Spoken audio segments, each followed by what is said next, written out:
बाकी सभी थोड़ा आवाज कम करना।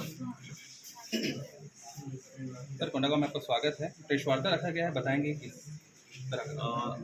सारे न्यूज़ चैनल के साथियों को मेरी ओर से सेवा जोहार। साथ ही आपके चैनल के माध्यम से पूरा कोंडागांव बस्तर संभाग और साथ ही पूरे छत्तीसगढ़ राज्य के साथियों को मेरी ओर से सेवा जोहार। सांसद बनने के बाद इस इलाके में मुझे आने का अवसर मिला और आज विशेषकर एक सामाजिक कार्यक्रम जो कोंडागांव में रखा गया है, उस कार्यक्रम में सामाजिक बंधुओं ने मुझे आमंत्रित किया था और इस कार्यक्रम के लिए विशेष आए हैं। साथ ही इस इलाके के अंदर लंबे समय से हम देखते आ रहे हैं न्यूज चैनलों के माध्यम से या सोशल मीडिया के माध्यम से कि छत्तीसगढ़ बस्तर इलाके के अंदर कई बार आदिवासी समुदायों को विस्थापन को लेके, आदिवासी समुदाय के साथ अत्याचार को लेके काफी सुनने में आता है और बड़े बड़े उद्योगपति अपने उद्योग के नाम पे आदिवासी समुदाय को विस्थापित करते हैं। लेकिन यहाँ पर हमने देखा कि सरकार कोई भी हो, भले कांग्रेस की हो या बीजेपी की हो, लेकिन आदिवासी पे जो अत्याचार हो रहा है वो अत्याचार कम नहीं हो रहा, वो बढ़ता ही जा रहा है। आज हम लोग अगर कहते हैं आजाद भारत में रह रहे हैं, हमारा देश 1947 में आजाद हुआ, संविधान 1950 में लागू हुआ और ये लोकतांत्रिक देश है। लेकिन छत्तीसगढ़ बस्तर इलाके के अंदर देखा जाए, आज भी इस इलाके का व्यक्ति इसे आजादी वाली फीलिंग नहीं कर पा रहा है। वो कहीं न कहीं पीड़ित है, शोषित है, आज भी उनके साथ अत्याचार बढ़ता ही जा रहा है। तो इस इलाके में वास्तविक लोकतांत्रिक जो व्यवस्था है आज भी स्थापित नहीं हुई है। तो हमारा भारत आदिवासी पार्टी भी इस इलाके में लंबे समय से काम कर रहा है और आने वाले समय में अवश्य हम लोग इस इलाके के लोगों को एक प्रतिनिधित्व देने का काम भारत आदिवासी पार्टी के थ्रू करेंगे। और यहाँ पर जिस तरह से सेंट्रल गवर्नमेंट या स्टेट गवर्नमेंट जो बड़े बड़े प्रोजेक्ट, हम विकास के विरोधी नहीं है, लेकिन वो विकास अगर आदिवासी समुदाय को खत्म करके विकास किया जाता है तो वो हमारी नजर में विकास नहीं, एक विनाश है। जैसे कि वे थल सेना का हम सम्मान करते हैं, लेकिन आदिवासियों को विस्थापित करके उनकी बिना परमिशन से पैसा एक्ट लागू है, शेड्यूल 5 का इलाका है यहाँ, लेकिन बिना ग्राम सभा की सहमति से वो सीधा प्रोजेक्ट ला रहे हैं, सीधा जमीन का अधिग्रहण कर रहे हैं। तो एक तानाशाही है, ये एक लोकतांत्रिक व्यवस्था नहीं है। तो इस तरह के जो थल सेना का प्रोजेक्ट लाके नारायणपुर में किया जा रहा है। और यहाँ पर एक बीच में भी सुना मैंने कि सरगुजा के अंदर एक दिलीप लकड़ा करके जो व्यक्ति था, संदीप लकड़ा करके जो व्यक्ति था, उस व्यक्ति को मार के उसको गाड़ दिया गया, उसके ऊपर टंकी बिछा दी गई। शासन प्रशासन को कुछ पता नहीं है, परिवार ने कहा कि हम आत्महत्या करेंगे, इसके बाद छानबीन होती है, उसको निकाला जाता है। और आज इतना समय हो गया, आज बता रहे महीना भर हो गया, अब कोई अंतिम संस्कार किया गया है, लेकिन जो मुख्य मुलजिम है आज तक गिरफ्तार नहीं हुआ है। सरकार, मुझे जहां तक लगा छत्तीसगढ़ के अंदर प्रशासन की लाठी जाति को देख के, गरीब अमीर को देख के उठती है। प्रशासन पुलिस की जो हथकड़ी है वो भी गरीब अमीर को देख के उठती है। जो मुख्य मुलजिम है, पूरा समुदाय उसको लेके आंदोलनरत है, लेकिन मुख्य मुलजिम को आज तक गिरफ्तार नहीं किया गया। इस प्रकार के बहुत सारे इशू हैं, लेकिन आज विपक्ष में कांग्रेस है और कांग्रेस के लोग भी इस तरीके के मुद्दे मजबूती तरीके से नहीं उठा पा रहे हैं। तो यहाँ पर अवश्य थर्ड फ्रंट की जरूरत है और आने वाले समय में हमारी पार्टी के थ्रू यहाँ पर मजबूती से विपक्ष के रूप में और आने वाले समय में सत्ता के रूप में भी काम करेंगे। जी, यहाँ पर विधानसभा लोकसभा चुनाव तो हो चुके हैं, नगरीय निकाय नगर पालिका है, तो आपकी पार्टी की तरफ से यहाँ पे कोई प्रतिनिधि उतर पाएंगे? बिल्कुल, हमने स्टेट कार्यकारिणी को एज ए फ्री हैंड दे रखा है कि आपकी चुनावी व्यवस्था को किस तरह से देखना है, क्या करना है। स्टेट कार्यकारिणी इस पे डिसीजन लेगी और अवश्य आने वाले समय में हम जो लोकतांत्रिक व्यवस्था से जनप्रतिनिधि जाता है और जिस तरह से उसको इस क्षेत्र की, अपने समुदाय की और जिस समुदाय का सर्टिफिकेट लगाया जाता है उसका प्रतिनिधित्व करने की जरूरत है, वो नहीं कर पा रहे। तो हमारी पार्टी से आने वाले समय में अवश्य जाएंगे और एक प्रतिनिधित्व देंगे।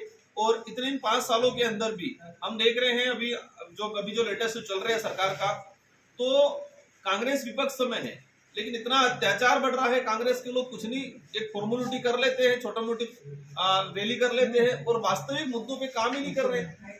तो हम प्रतिनिधित्व, एक विपक्ष की भूमिका निभाने का काम भारत आदिवासी पार्टी छत्तीसगढ़ के अंदर करेगी। संवैधानिक तरीके से हर लड़ाई हम लड़ने की पूरी कोशिश करेंगे। जी, कोंडागांव में देखा गया है कि आदिवासी समाज में भी 2 फाड़ बढ़ गए हैं, यहाँ पे भी 2 अलग अलग गुट बचे हैं, इसमें एकता जो है आदिवासी समाज में टूट रहा है, इसके बारे में कुछ आपको बताइए। देखो, ये पहले से ही आता, मतलब ये ऐतिहासिक अगर पृष्ठभूमि पे जाए तो इतिहास में भी यही हुआ है कि किसी भी समुदाय, किसी भी देश को अगर तोड़ा जाता है तो उसके अंदर फूट डाला जाता है। तो आज यहाँ पर भी यही हो रहा है कि कुछ पॉलिटिकली लोग यहाँ पर फायदा लेने के लिए समाज को दो तीन भागों में डिवाइडेशन कर रहे हैं। तो समाज बंधुओं से हम कहना चाहेंगे कि आप किसी भी फ्रंट है, किसी भी पार्टी में जाओ, हमें कोई दिक्कत नहीं, लेकिन समाज के जो इशू है उन इशू के आधार पे जाओ, और जो भी संगठन आपका या जो भी पार्टी है, जो भी सरकार आपका समाधान करती है, तो आप उसके साथ जाओ, कोई दिक्कत नहीं है। लेकिन आप अपने व्यक्तिगत स्वार्थ के लिए अगर फाड़ों में, अगर अलग अलग हिस्सों में बंटते हो, तो वो समाज का अहित हो रहा है। और हम समाज, वो उस प्रकार के लोग समाज के उगवाई नहीं मानते हुए वो कहीं के समाज का नुकसान कर रहे हैं, क्योंकि आम जनता, आम गरीब युवा वर्ग, तो समाज के जो उगवा लोग हैं उनको एक आदर्श मान रहे हैं। तो मेरा उनसे अनुरोध है कि आप लोग जो वास्तविक मुद्दे हैं उन मुद्दों पे एकजुट रहे, अपना घोड़ा किधर छाया में बांधे उस पे ज्यादा सोचे नहीं। जी, बस्तर में धर्मांतरण एक बहुत बड़ा मुद्दा है सर। यहाँ पर भी कई बार आरक्षण को लेकर भी मुद्दे बने हैं, कुछ हिंसा भी हुई है यहाँ पर, उसके बारे में आप सर ज़्यादातर देखा जाता है कि आदिवासी समाज को या आदिवासी लोगों को इसका शिकार बनाया जाता है धर्मांतरण के मामले में, बताएंगे सर? देखो, आपने अच्छी चीज याद दिला दी। यहाँ पर रिजर्वेशन को लेकर लंबे समय से लड़ाई लड़ी जा रही है।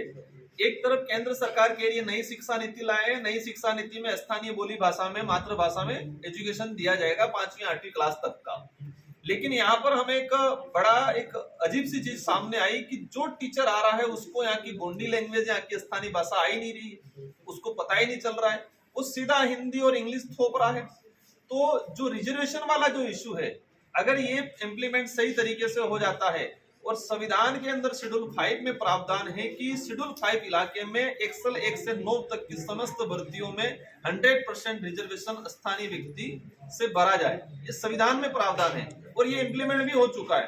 आंध्र प्रदेश में 7 साल तक संविधान शेड्यूल 5 इलाके के अंदर 100% नौकरियां ट्राइब से, स्थानीय लोगों से भरी गई है। तो यहाँ पर भी छत्तीसगढ़ में भी कर सकते हैं, लेकिन स्थानीय लोगों की भर्तियों पे सरकार ध्यान नहीं दे रही है। सरकार को लगता है कि हम धर्म के आधार पे बांट के राज कर लेंगे। आपका जो सेकंड टॉपिक था कि जब भी धर्म की बात आती है, यहाँ मतलब मूल बात यह है कि जब भी आदिवासी समुदाय अपने अधिकार की बात करता है, जल जंगल जमीन की बात करता है, आवश्यकताओं की बात करता है, मूलभूत सुविधाओं की बात करता है, तो उसको धर्म में लाके ऊर्जा के डिवाइडेशन करके खत्म कर दिया जाता है। और धर्मांतरण की बात है, सबसे पहले आदिवासी समुदाय धार्मिक, मतलब कहे कि सबसे पुराना धार्मिक है, लेकिन किसी धर्म में नहीं आता है। संवैधानिक दृष्टि से देखा जाए, हिंदू विवाह अधिनियम आदिवासी पे लागू नहीं होता है। उस अधिनियम में स्पष्ट लिख रखा है कि आदिवासी समुदाय हिंदू धर्म में नहीं है। आदिवासी न ईसाई है न हिंदू है। ये बात अलग है कि कोई व्यक्ति अपनी आस्था के अनुसार कोई धर्म हिंदू मान रहा है, कोई ईसाई मान रहा है, कोई अन्य मान रहा है, लेकिन संवैधानिक दृष्टि से, ऐतिहासिक पृष्ठभूमि से और धार्मिक पूजा पद्धति के आधार पर आदिवासी किसी भी धर्म व्यवस्था में नहीं आता है। लेकिन वर्तमान में कुछ पार्टियां अपना राजनीतिक लाभ लेने के लिए धर्म को आड़ में एक राजनीतिक रोटियां सेकने का काम कर रहे हैं, और हमारी पार्टी इस विषय पे भी काम करेगी और आदिवासी समुदायों के अपने वास्तविकता, ओरिजिनलिटी और अपनी मतलब पूर्वजों की जो पूजा पद्धति है उसी पे काम करने के लिए हम लोग प्रेरित करेंगे यहाँ के लोगों को। जी, कोंडागांव में ये आपकी पार्टी की गठन तो हो चुकी होगी आने के बाद से, तो भी कोई नया चेहरा आप यहाँ पे जो अनाउंस करना चाहें जिलाध्यक्ष के रूप में? या देखो, हमारे स्टेट कार्यकारिणी ने यहाँ की कार्यकारिणी बना रखी है, लेकिन हमारी पार्टी में ये कर रखा है कि ना कोई हाईकमान रहेगा और न ही कोई व्यक्ति विशेष रहेगा। हमारी पार्टी में सबसे ज्यादा हमने कोर कमेटी पे फोकस कर रखा है। संगठन, जिला लेवल का संगठन भी कोर कमेटी चलाएगी और स्टेट लेवल का संगठन भी कोर कमेटी चलाएगी, ताकि कोई भी व्यक्ति तानाशाही या हाईकमान वाला सिस्टम लागू नहीं करे। और हमें जहां तक लगता है, जो सफलता हमने राजस्थान में प्राप्त की है, जो सफलता हमने मध्य प्रदेश में कुछ प्राप्त की है, वही सफलता हम छत्तीसगढ़ में बहुत जल्द प्राप्त करेंगे, क्योंकि यहाँ जरूरत है।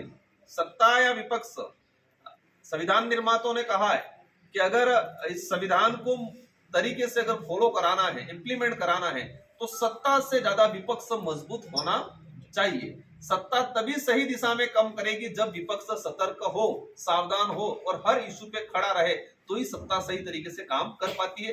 लेकिन छत्तीसगढ़ के अंदर देखा है कि सत्ता अपने हाल में मस्त काम कर रही है, सही कर रही है, कुछ गलत भी कर रही है।